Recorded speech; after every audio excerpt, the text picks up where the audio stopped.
Hello guys, Ndabaramukije, I'm Omega. ndi Omega.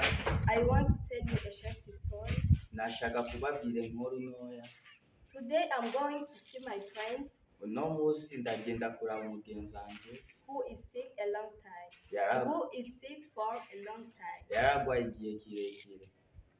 I'm going with my friends Jocelyn and Essential. Nza kugenda n'umugenzi wanje Jocelyn na Essentiel. They are good. They are really good friends and they are kind. Mu by'ukuri n'abagenzi beza cyane kandi n'abagwaneza. I'm so happy to be able to see my friends again. Hama nkaba ndyohewe kandi kubasha kubona kandi umugenzi wanje ubugira kabiri. Ubugira kandi.